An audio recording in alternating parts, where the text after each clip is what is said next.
Alhamdulillah wassalatu wassalamu ala rasulillah wa ala alihi wassahaba. Donc comme convenu, nous débutons la lecture du commentaire des 6 points de la biographie du prophète sallallahu alayhi wa sallam. Nous disons en introduction, l'épître que nous allons commenter avec l'aide d'Allah est, au même titre que les autres, d'une grande importance. Malheureusement, le constat que nous faisons aujourd'hui est que peu d'étudiants en théologie, sans même parler de la masse des musulmans souvent incultes, en ont pris connaissance. Les gens sont au mieux capables de citer les 3 fondements, les 4 règles, le livre de l'unicité ou encore la dissipation des ambiguïtés lorsqu'ils sont interrogés sur la bibliographie du cher Muhammad ibn Abdel Wahhab, qu'Allah lui soit clément. Alors que chaque œuvre de Muhammad ibn Abdel Wahhab mérite toute l'attention. La science de la sira ou encore biographie du prophète sallallahu alayhi wa sallam est noble. La réalité, c'est qu'elle recouvre toutes les sciences et nous aide à comprendre comment cette religion s'est construite durant tout le temps de la révélation et tout le parcours du messager d'Allah, à lui les éloges et le salut, depuis la Mecque jusqu'à Médine. Donc une noble science que celle de la biographie, qui recouvre en réalité toutes les sciences et qui nous aide à comprendre comment cette religion s'est construite durant le temps de la révélation, durant tout le parcours du messager depuis la Mecque jusqu'à Médine. De nombreux érudits ont transcrit la sira tout en tirant des leçons, et le meilleur ouvrage produit avec pour objectif d'extraire les règles juridiques et les sentences de la biographie du prophète est certainement Zadul Ma'ad de l'imam Ibn Qayyim al-Jawziyya, qu'Allah lui soit clément. Rappelons que le but de cette étude est d'imiter le messager, à lui les éloges et le salut, et d'appliquer ses enseignements, comme Allah le dit, verset 21 de la sourate 33. Vous avez dans le messager d'Allah un bel exemple à suivre pour quiconque espère en Allah et au jour dernier et qui souvent évoque Allah.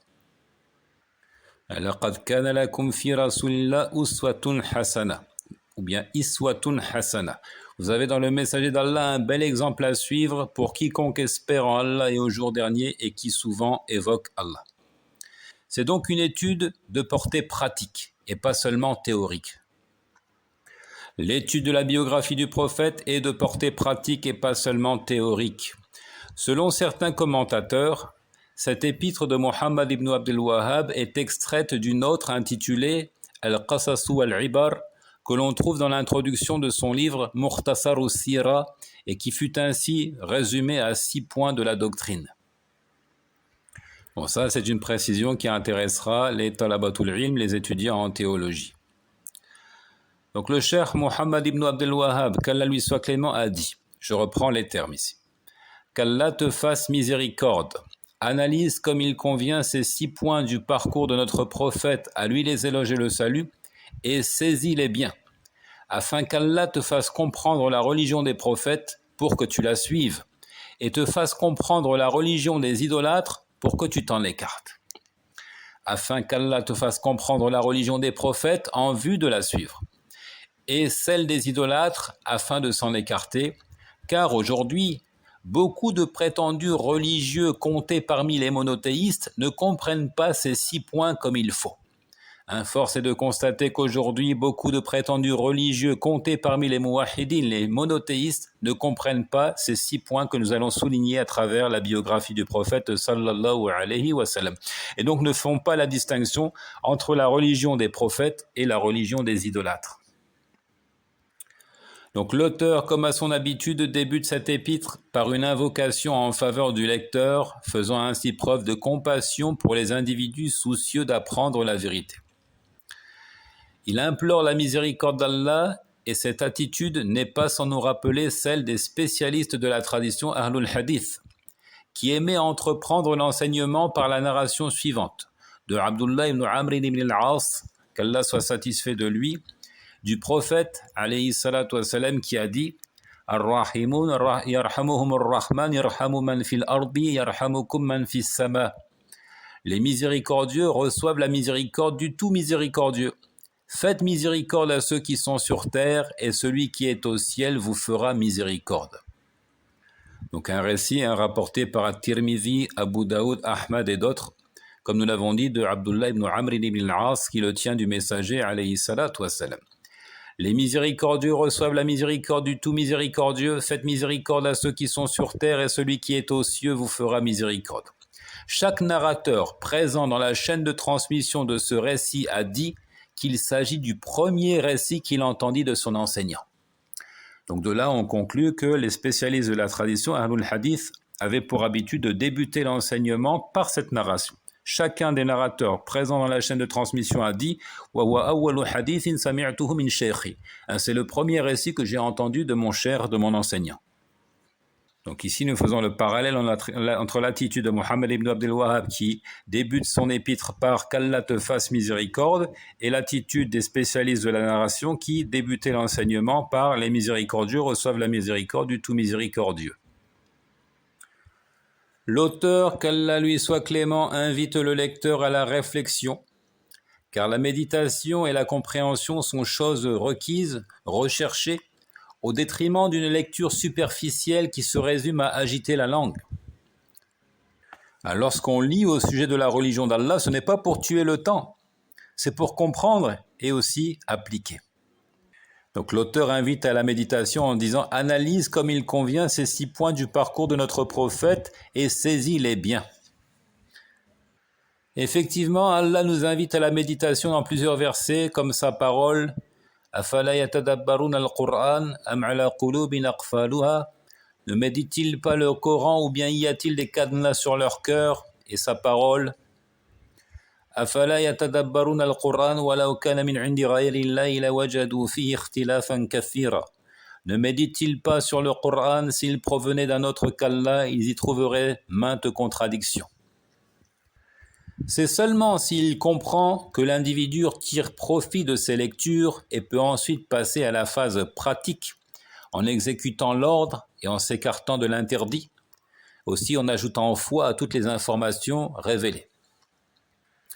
Ainsi, quiconque s'attarde sur ces 6 points du parcours du prophète sallallahu alayhi wa sallam et les comprend, connaîtra la différence entre la religion des prophètes et celle des idolâtres. Donc c'est un peu l'objectif de cet épître, permettre de comprendre la différence majeure qui existe entre la religion des prophètes, au pluriel, c'est-à-dire l'islam au sens large, la soumission, en respectant l'unicité d'Allah, en lui consacrant le culte, et la religion des idolâtres. Donc ceux qui bafouent le pur monothéisme. En effet, on ne cerne véritablement le bien qu'avec la connaissance du mal, et vice-versa. On connaît une chose et son contraire. Comme disait le prophète, « J'ai connu le mal, non pas comme une finalité, mais plutôt pour m'en préserver. Celui qui ne différencie pas le bien du mal finit par y tomber. » Donc ici, nous cherchons à mettre en exergue, en évidence ce qu'est la religion des prophètes, et pour ce faire, il faut aussi connaître son contraire, la religion des idolâtres. Allah Azza wa Jal met en évidence ce principe en disant au verset 55 de la sourate 6, « C'est ainsi que nous détaillons les versets, afin qu'apparaisse clairement le chemin des criminels. » Et il dit, versets 24 à 26 de la sourate 14, « N'as-tu pas vu comment Allah propose en parabole une bonne parole pareille à un bel arbre dont la racine est ferme et la ramure s'élançant dans le ciel? Il donne à tout instant ses fruits par la grâce de son Seigneur. Allah propose des paraboles à l'intention des gens afin qu'ils s'exhortent. Et une mauvaise parole est pareille à un mauvais arbre déraciné de la surface de la terre et qui n'a point de stabilité. » Donc Allah subhanahu ne s'est pas contenté de citer la bonne parole. Il y a ajouté après cela la mention de la mauvaise parole avec des précisions sur sa nature par le biais d'une parabole. Donc la vérité est éclaircie par la connaissance du faux et le faux devient évident lorsqu'on connaît aussi la vérité. Et dans le récit de Hudhayfa ibn al-Yaman, qu'Allah soit satisfait de lui et de son père. Ça, c'est une petite précision. Souvent, lorsqu'on cite Hudhayfa ibn al-Yaman, on se contente de dire qu'Allah l'agrée, qu'Allah soit satisfait de lui, et on oublie de parler de son père. Alors que son père était lui aussi un sahabi, un compagnon un compagnon qui a eu foi en la prophétie de Mohammed alayhi salatu wassalam, si ce n'est qu'il a été tué. Il a été tué à la bataille de Uhud. Et il a été tué même par erreur par certains musulmans. Et donc dans la confusion, il a été tué par les musulmans par erreur, évidemment, pas de manière intentionnelle. Donc, lorsqu'on cite Hudhayfa, nous disons radiyallahu anhuma, qu'Allah soit satisfait de lui et de son père. Les gens questionnaient le messager d'Allah à propos du bien et moi je l'interrogeais au sujet du mal de peur d'y sombrer et dans une version chez l'imam al-Bukhari de peur qu'il ne me rattrape. Donc Hudhayfa ne se contentait pas de questionner à propos du bien, il questionnait à propos du mal, c'est-à-dire le contraire du bien, afin de ne pas y sombrer, afin de ne pas être rattrapé par ce mal. Et un rapport de Omar ibn al-Khattab, qu'Allah l'agrée, qu'il dit: la boutonnière de l'islam se défait bouton après bouton si ceux qui ne connaissent pas la période pré-islamique grandissent dans la communauté de l'islam. Donc j'ai traduit ici, la boutonnière de l'islam se défait bouton après bouton. Encore les jalons de l'islam sont abattus les uns après les autres. C'est-à-dire, en d'autres termes, l'islam disparaît peu à peu. L'islam disparaît peu à peu. Les enseignements de l'islam s'effacent les uns après les autres. Si ceux qui ne connaissent pas la période pré-islamique grandissent au sein de la communauté. Donc ici, il y a une précision aussi qui va intéresser les talabatul ilm, les étudiants en théologie, à propos de cette parole attribuée à Omar. Donc elle est citée par Ibn Taymiyyah dans Majmou' al-Fatawa, page 301 du volume 10, et par Ibn Qayyim al-Jawziyya dans Al-Fawaid. Certains oulémas disent que ce récit n'existe pas en ces termes, et qu'il s'agit d'une erreur de transcription, d'un amalgame entre, d'une part, une narration héritée du messager d'Allah, sallallahu alayhi wa sallam, et une autre parole de Omar. Donc, tel que je viens de le citer ici, les jalons de l'islam s'affaissent les uns après les autres, ou encore la boutonnière de l'islam se défait bouton après bouton. Si ceux qui ne connaissent pas la période pré-islamique grandissent dans la communauté de l'islam, c'est un amalgame entre, d'une part, une narration du messager et une parole de Omar. Pourquoi cela? Il dit, étant donné que les deux sont transcrits l'un à la suite de l'autre dans Al-Jami' li Shu'abil Iman. Le premier récit de Abu Umama qu'il attribue au messager d'Allah dit: la boutonnière de l'islam est défaite bouton après bouton. Chaque fois qu'un bouton est défait, les gens se rattachent à celui qui suit. Le premier à être défait, c'est le jugement, et le dernier, c'est la prière. Les verrous sautent les uns après les autres. C'est-à-dire, on perd de la religion de l'islam petit à petit. Chaque fois que l'on égare une prescription de la religion, les gens se rattachent à celle qui suit, et ainsi de suite. Le premier à être défait, dit-il, c'est le jugement, al-hukm, et le dernier, c'est la prière, as-salat. Et le second récit du chef des croyants, Omar, qu'Allah soit satisfait de lui, par le Seigneur de la Kaaba, je sais quand les Arabes seront perdus. Lorsque leurs affaires seront gérées par des gens qui n'ont pas accompagné le messager d'Allah et n'ont jamais traité les problèmes de la période pré-islamique. Donc quand est-ce que les Arabes seront perdus, nous dit Omar, lorsque leurs affaires seront gérées par des gens qui ne sont pas des compagnons d'une part, et aussi qui n'ont pas connu la période pré-islamique, qui n'ont pas connu l'anté-islam.